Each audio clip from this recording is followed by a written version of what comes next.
दूसरे को दबोचने में लगे हुए हैं। इनको दबोच करके आगे बढ़ो, उनको दबोच करके आगे बढ़ो, जैसे हो आगे बढ़ो। ऐसी प्रवृत्ति से आगे नहीं बढ़ोगे, मार खाते रहोगे। यह विकारों की मीठी मार है, मीठा प्रहार है। कभी भी दूसरे को दबोच करके आगे बढ़ने का प्रयास मत करना। अभिमान, यह मेरा है, यह मेरा है, यह मेरा है, यह मेरा है।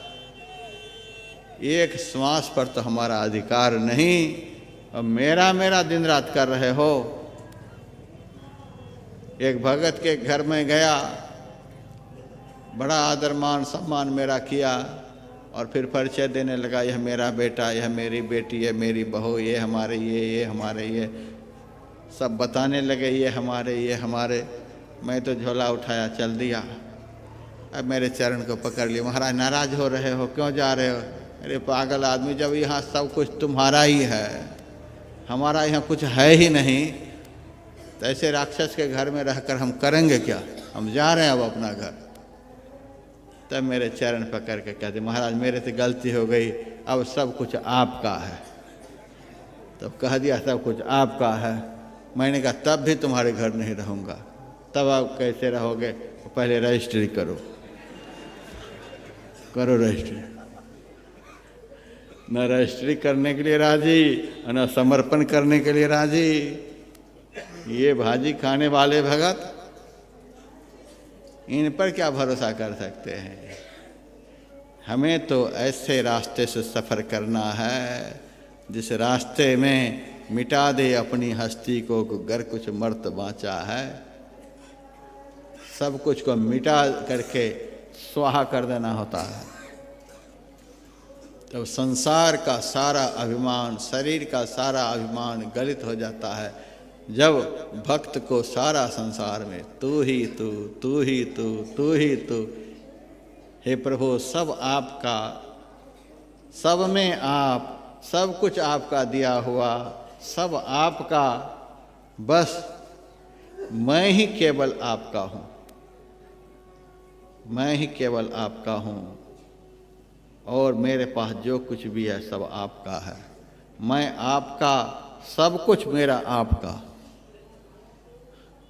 सब कुछ तेरा, तू है मेरा, यह दादू का ज्ञान।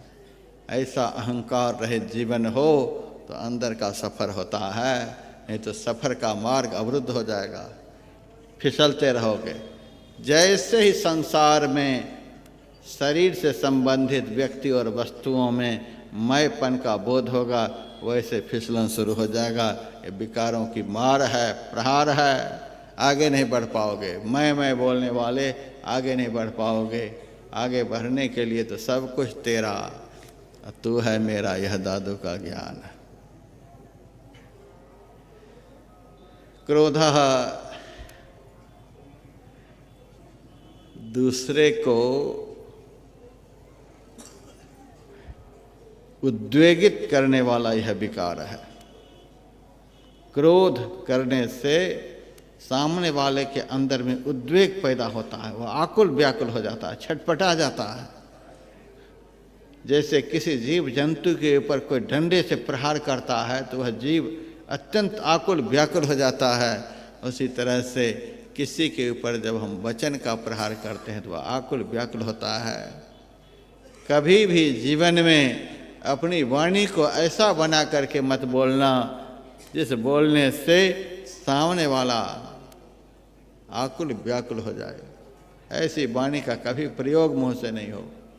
वाणी ऐसी बोलिए मन का आपाक हो, औरन को शीतल करे, आप हो शीतल हो। ऐसा हमारे जीवन में वाणी का प्रयोग होना चाहिए, औरन को शीतल करे। यदि दूसरे को प्रताड़ित करने वाला, उद्वेगित करने वाला वचन निकलेगा तो वो वचन आपको ही घायल करेगा। वह तो कुछ क्षण के लिए घायल होगा। ये विकारों का प्रहार है। आपके मुंह से कठोर वचन का निकलना, यह ऊपर से विकार का प्रहार हो रहा है आपके ऊपर, इसीलिए वो वचन निकल रहा है आपके मुंह से। आपको लगता है हम प्रहार कर रहे हैं, नहीं नहीं, आपके ऊपर प्रहार हो रहा है। उल्टा सोच रहे हो, हम उनको दुखी कर रहे हैं क्रोधित होकर के। नहीं नहीं, वो तो एक क्षण के लिए दुखी होगा, तुम सारे जीवन दुखी होगे। तुम्हारे ऊपर प्रहार हो रहा है, क्रोध का प्रहार तुम्हारे ऊपर हो रहा है। अज्ञान, अपने आप को नहीं जानना, इसी को अज्ञान कहते हैं। कुछ पढ़े लिखे नहीं हैं, इसको अज्ञान नहीं कहते हैं।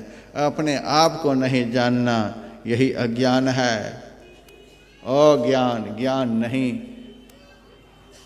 अपने को हम नहीं जानते हम कौन हैं, यही अज्ञान है। अरे विकारों के पास इंद्रियों का राजा जो बलि है, उस बलि के पास तो ये सब सद्गुण सहायक हैं। सद्गुण क्या कहेंगे, दुर्गुण ये सब है। ये 5 दुर्गुण मन के सहायक होते हैं। अंधकार में रहने वाले मन रूपी राजा के ये 5 दुर्गुण सहायक हैं।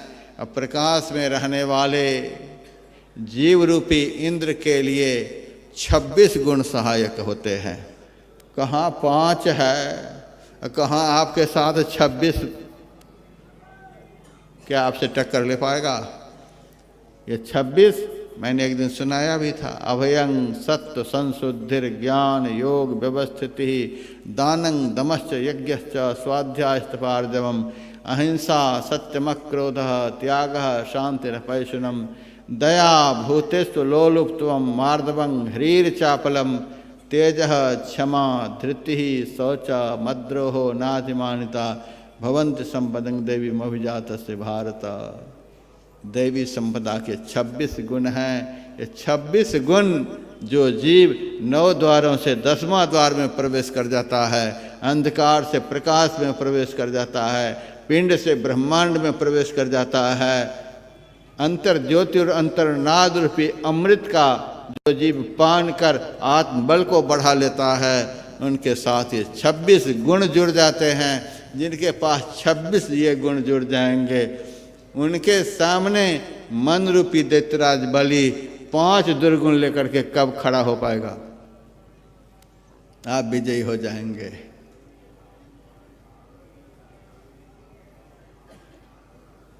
इंद्रियां और हमारा मन भोग को पाकर के बलवान होता है, और यह शरीरस्थ चेतन आत्मा रूपी इंद्र योग के द्वारा प्रबल होता है। भोग से इंद्रियां प्रबल, योग से आत्मा प्रबल। योग के सारे अंग को जो जीवन में आत्मसात कर लेंगे, उनका आत्मबल प्रबल हो जाएगा। सत्य अहिंसा अष्टे ब्रह्मचर्य अपरिग्रह 100 संतोष तप स्वाध्याय ईश्वर परिनिधान, ये यम नियम योग के 2 अंग हैं। आसन, शरीर मस्तक गर्दन को सीधा करके अंग प्रत्यंग को स्थिर करके एक ही मुद्रा से एक ही लक्ष्य पर अंदर में देखते हुए मंत्र का अभ्यास करें, इष्ट रूप को देखने का अभ्यास करें, दृष्टि निरोध का अभ्यास करें। यह आसन की मुद्रा है। फिर प्राणायाम है, प्राण का व्यापार जो कर सकते हैं करें। अनुलोम है, विलोम है, भस्त्रिका है, कपालभाति है, भ्रामरी है, शीतली है, उज्जाई है। ये प्राणायाम के बहुत अंग हैं। ये हठ योगियों के लिए सहयोगी होते हैं। इससे नाड़ी का शोधन होता है। जिनसे बने वह भी कर सकते हैं। लेकिन हमारे गुरुदेव कहते थे, यदि ठीक ठीक कोई प्रत्याहार करे तो प्रत्याहार के द्वारा धारणा की ताकत बन जाएगी। धारणा की ताकत बढ़ती है तो ध्यान बन जाता है। ध्यान अच्छी तरह बनने से प्राण की क्रिया स्वतः ही सिद्ध हो जाती है, सध जाती है, सिद्ध हो जाती है। योग का 4था अंग प्राणायाम, 5वां अंग प्रत्याहार। हमारा घर कहाँ है? मैंने कहा हमारा अधिकार, हमारा स्थान छिन गया। हमारे अंदर का मन, हमारे अंदर का दुर्विकार हमारी चेतना को घसीट करके नौ द्वार के चक्र व्यूह में फंसा लिया है। तो अपने घर में जाने के लिए उत्साहित रहना चाहिए। पहले तो उत्साहित रहना पड़ेगा, नौ द्वार से 10वां द्वार की तरफ, नौ द्वार से 10वां द्वार की तरफ, नौ द्वार से 10वां द्वार की तरफ, पिंड से ब्रह्मांड की तरफ। हमारी चेतना को लेकर के हमारा मन दोनों आँखों के मध्य जो हमारा स्थान है अंदर में, वहाँ से नौ द्वार की तरफ लेकर के जाए। जैसे ही वहाँ से हमारी वृत्ति का इधर उधर खिंचाव हो, वैसे ही अपनी वृत्ति को वहीं पर समेटें जहाँ से फैलाव होता है। हमारा मन वहाँ से भागे वहीं लगाएं, भागे लगाएं, भागे लगाएं, एक ही लक्ष्य पर से हमारा मन हमारी चेतना को नौ द्वार में घसीटता रहता है। हम उसी लक्ष्य पर अपने मन को लगाते रहें। हमारा मन वहाँ से हमारी शक्ति को लेकर के भागता है, हम अपनी शक्ति को वहीं पर खींचते रहें। दोनों आँखों के मध्य में अंदर में हमारी शक्ति का स्थान है, वहीं हमारा अपना घर है। स्थूल शरीर में जब तक यह जीव रहता है तब तक इस जीव का घर दोनों आँखों के मध्य अंदर में होता है। वहीं अपने मन को बारंबार ठहराते रहें। मन वहाँ से भागे वहीं ठहराएं, मन भागे वहीं ठहराएं। इसी क्रिया का नाम प्रत्याहार का कहलाता है। हमें बैठ कर के यह करना है, मन भागे लौटाएं, मन भागे लौटाएं, मन भागे लौटाएं। और लौटाएं कहाँ? जहाँ से भागता है दोनों आँखों के मध्य से यह मन नौ द्वार की तरफ भागता है, वहीं पर लगाएं, लौटाएं, भागे लौटाएं। इसी को प्रत्याहार कहते हैं। इस क्रिया में यदि आप बहुत देर तक स्थिर रह पाए, इस क्रिया में इतनी ताकत है कि आपको धीरे धीरे अपने घर में रुकने का बल प्राप्त हो जाएगा। ये इंद्रियां आपको नीचे की तरफ खींचती हैं, खींच नहीं पाएंगी। पहले तो तुरंत तुरंत आपको खींचेगी, लेकिन यदि प्रत्याहार में आप डटे रहेंगे तो आपको जल्दी नहीं खींच पाएगी। 12 सेकंड यदि मन दोनों आँखों के मध्य में स्थिर हो गया तो इसी स्थिरता का नाम है धारणा। योग का यह छठा अंग है, धारणा। 12 सेकंड तक मन को दोनों आँखों के मध्य से हिलने नहीं दें। भागे रोकें, भागे रोकें, भागे रोकें, यह तो प्रत्याहार है। और रोकते रोकते रोकते रोकते यदि इतनी देर मन रुक गया, इसी रुकने का नाम है धारणा। और यह रोक, यह स्थिरता बढ़ते बढ़ते यदि 144 सेकंड हो गई, इतनी देर 144 सेकंड तक दोनों आँखों के मध्य से हमारा मन कहीं नहीं जाए, तो इतनी देर की स्थिरता का नाम है ध्यान। अभी तो हम लोग ध्यानाभ्यास कर रहे हैं।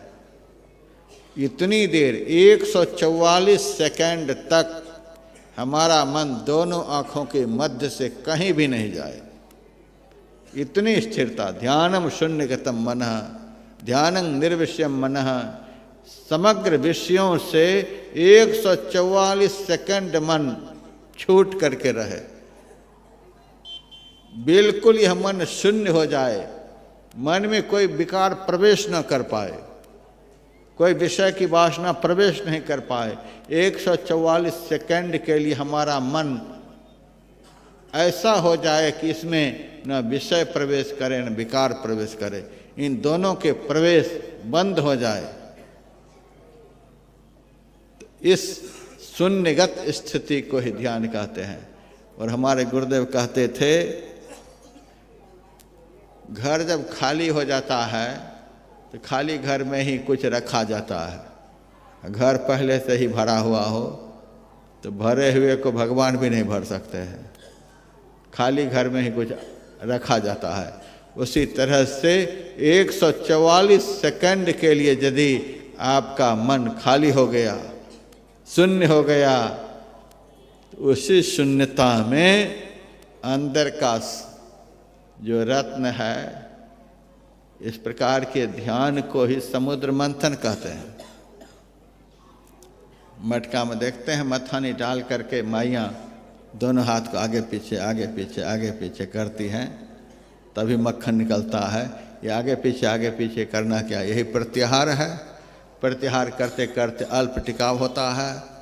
अल्प टिकाव बढ़ते बढ़ते कुछ अधिक टिकाव हो गया, मन अधिक देर तक टिक गया। तो जैसे ही मन टिकेगा, हमारे गुरुदेव का वचन है, दृष्टि युगल कर अंगुल द्वादश पर दृढ़ थिर धरु ठहराई, प्राण स्पंद बंद हो जाई, मनहु तजे चंचलाई। मन की चंचलता खत्म हो गई। जैसे मन की चंचलता खत्म हो गई, सूरत का ऊर्ध्वगमन हो गया। पिंड से ब्रह्मांड, ब्रह्मांडमय जगत जो है वह अत्यंत प्रकाशमय है। एक से एक प्रकाशमय चिन्ह आपके सामने प्रकट होने लग जाएंगे। बाहर संसार से वृत्ति अलग हो गई, अंदर के संसार में आपकी वृत्ति का प्रवेश हो गया। जैसे बाहर के संसार में बहुत कुछ देखते हैं, वैसे अंदर के संसार में आप बहुत कुछ देखने लग जाएंगे। अंदर के संसार में बहुत कुछ दिखेगा। और 14 रत्न की जो बात है वह सब क्या है? सबसे पहले तो जहर ही निकला था। जहर कोई रत्न होता है?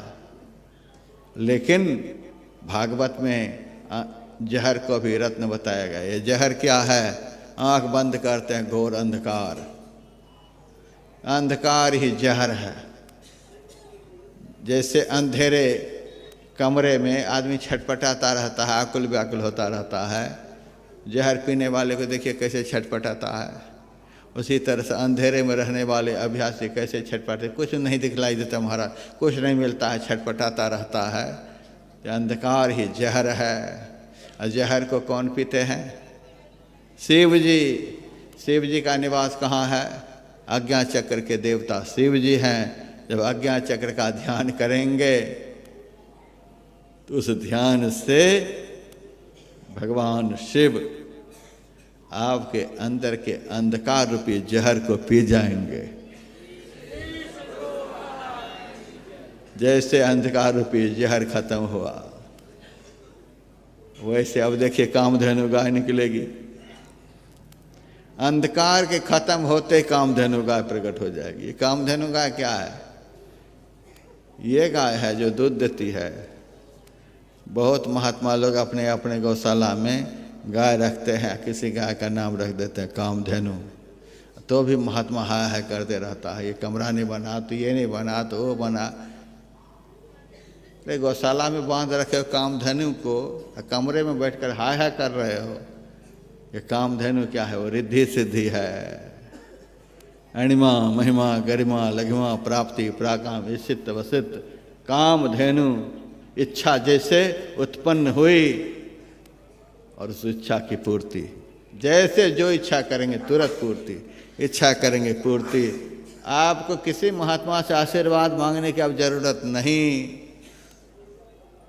जैसे ही आपके अंदर के अंधकार रूपी जहर को आज्ञा चक्र में शिव जी पी जाएंगे, वैसे ही आपके अंदर आपका बाप जो परमात्मा आपकी सुविधा के लिए सब कुछ भर रखे हैं, खुद मिलने लग जाएंगे। खुद मिलने लग जाएंगे। जो चाहेंगे वही होगा, जो चाहेंगे वही हो जाएगा। आपको वरदान मांगने की किसी से ज़रूरत नहीं। आप तो खुद शक्ति के पुंज हैं। मेरे से किसी ने कहा महाराज आप मेरे लिए सब कुछ कर दो, आप तो जाने जान हो, आप तो जाने जान हो। मैंने कहा हम तो जाने जान है, तुम्हारी जान चली गई है, तुम्हारी देह में जान नहीं है। जिस काम को करके हम जाने जान कहलाते हैं, उस काम को तू भी कर लो, तू भी जाने जान हो जाओगे। अष्ट सिद्धि जो है यही कामधेनु गाय है। छोटा से छोटा बन जाओ, बड़ा से बड़ा रूप बना लो, सबके अंदर में प्रवेश कर जाओ, हल्का से हल्का हो जाओ, भारी से भारी हो जाओ, सबके मन की बात को जान लो, जहाँ चाहो वहाँ चले जाओ, जो कुछ भी प्राप्त करना चाहो उन सब चीज़ों को प्राप्त कर लो। यही कामधेनु गाय है। ध्यानाभ्यास रूपी समुद्र मंथन से ये समग्र इच्छा शक्ति को परिपूर्ण कर देने वाली वह ताकत प्रकट होती है। उसी ताकत को कामधेनु कहते हैं। कल्प वृक्ष निकला। वह कल्प वृक्ष क्या है? वह कौन सा कल्प वृक्ष है? समुद्र मंथन से, यहाँ पर समुद्र मंथन नामक पुस्तक है कि खत्म भी हो गई। उसमें मैंने सारे रत्नों का आध्यात्मिक विश्लेषण किया है। मेरा विश्वास है कि कल्प वृक्ष शिष्य के लिए सद्गुरु का रूप है। कल्प वृक्ष गुरुदेव मनोरथ सब सरें, कामधेनु गुरु होय क्षुधा तृष्णा हरें। अंदर के प्रकाश जो हैं वो गुरु के प्रकाशमय रूप है। अभी चित्र में जो देख रहे हैं गुरु का स्थूल रूप है, और जब ध्यान के द्वारा अंतः प्रकाश का दर्शन करेंगे वह गुरु का ज्योतिर्मय रूप है। वह रूप गुरु का ही है। जब गुरु प्रकाश के रूप में शिष्य के सामने प्रकट होते हैं तो कामना करते, कल्प वृक्ष कामना करते इच्छा की पूर्ति। हमारे गुरुदेव कहते थे जिस कल्प वृक्ष की चर्चा लोग करते हैं उस कल्प वृक्ष की छाया में तो लोगों को कष्ट भी हुआ है, लेकिन सद्गुरु रूपी कल्प वृक्ष जब शिष्य के सामने प्रकाश पुंज के रूप में प्रकट होते हैं फिर उस जीव को जीवन में कभी कोई कष्ट नहीं होता है। गुरुदेव सुनाते थे एक कल्प वृक्ष के नीचे कोई मुसाफिर चला गया, गर्मी से बहुत परेशान था, उस छाया में चला गया, उनको शांति मिली। अब उनके मन में हो रहा था, आहा इस पेड़ की छाया बहुत अच्छी है और हमें नींद भी आ रही है, यदि यहाँ पर कोई पलंग वगैरह की व्यवस्था हो जाती तो आराम से सोता। इच्छा मन में हुई, वह कल्प वृक्ष था, पलंग वगैरह लग गया, लेट तो गया, लेकिन जंगल का वातावरण मक्खी मच्छर वगैरह उसे परेशान करने लगा। तब मन में होता एक मसहरी लग जाती तो बहुत बढ़िया। मसहरी भी लग गई। सोने की तो सारी व्यवस्था हो गई, लेकिन बिना खाए नींद आए कैसे? कुछ खाने पीने का सामान यदि मिल जाता यहाँ, जैसे मन में हुआ 56 प्रकार का भोग सोने की थाली में आ गई। खा पी करके अब लेट गया, लेट तो गया, अब उसके मन में होता है ये कैसा पेड़ है कि जो जो मन में होता वही सब हो जाता है। यह घनघोर जंगल है, एकांतिक वातावरण है, और यदि कहीं से बाघ आया तो खा ही जाएगा। ये बाघ भी आ ही गया, गला को भी दबोच ही दिया। ये है बाहर का कल्प वृक्ष। उससे मिलता तो बहुत कुछ गया, लेकिन प्राण भी चला ही गया। ये संसार तो ऐसा ही है, मिलते मिलते मिलते मिलते यह संसार ही तो गला एक दिन घोट देता है। संसार में आपने सब कुछ प्राप्त कर लिया और एक दिन यही संसार आपको नंगा करके विदा कर देगा। कुछ गया, संसार ऐसा है।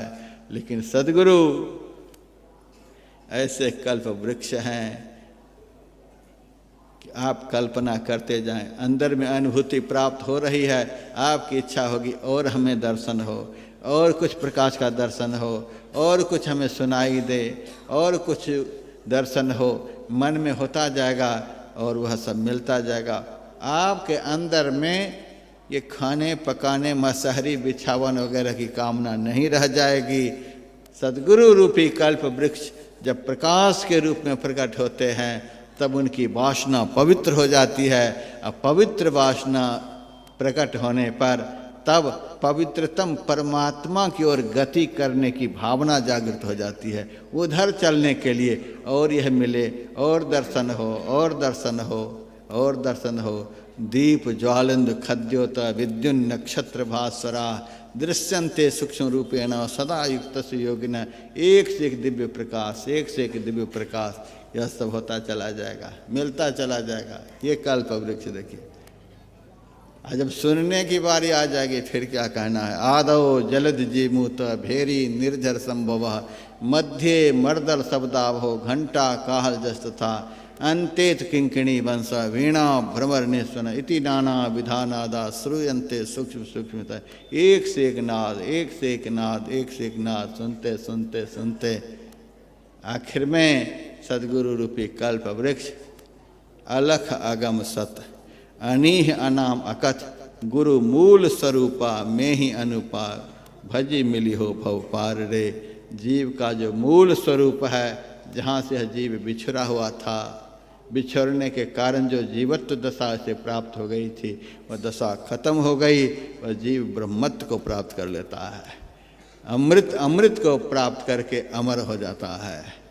यही अंतिम रथ, समुद्र मंथन से अमृत रथ अंतिम में निकला था। उसी तरह से भजन करते करते अनेकों अनुभूतियों को देखते सुनते देखते सुनते अंत में जिनसे ये सारी अनुभूतियाँ प्रकट हुई थीं वे प्रभु भी मिल जाते हैं। अंतिम रत्न जैसे समुद्र से अमृत निकला था, उसी तरह से आंतरिक साधना से अंतिम उपलब्धि परमात्मा का दर्शन है। वह दर्शन होने के बाद फिर मन कहाँ है, ये दैत्यराज कहाँ चला गया पता नहीं, विकार कहाँ चले गए पता नहीं।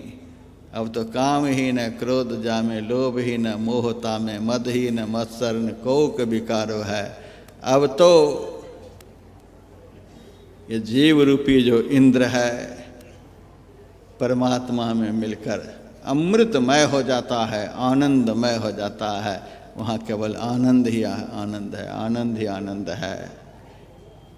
देवासुर संग्राम यही है, लेकिन संग्राम ही सब दिन होता नहीं रहे, मेडल भी मिलना चाहिए। यहाँ पर मेडल भी हम कुछ लाए हैं संग्राम वालों के लिए। एक सत्संगी बीच में ही मेडल लेने लगे, महाराज वो मेडल भी दे देते। कुश्ती फाइनल नहीं हुआ, मेडल कुश्ती फाइनल हुए बगैर मेडल, मन को पराजित किए बगैर साधु से मेडल लेना चाहते हो। फिर भी दिखावे के लिए तो कुछ को दे ही देंगे, लेकिन असली मेडल ध्यान करते करते करते ध्यान की पराकाष्ठा परमात्मा दर्शन, यही अमृत की प्राप्ति है। यही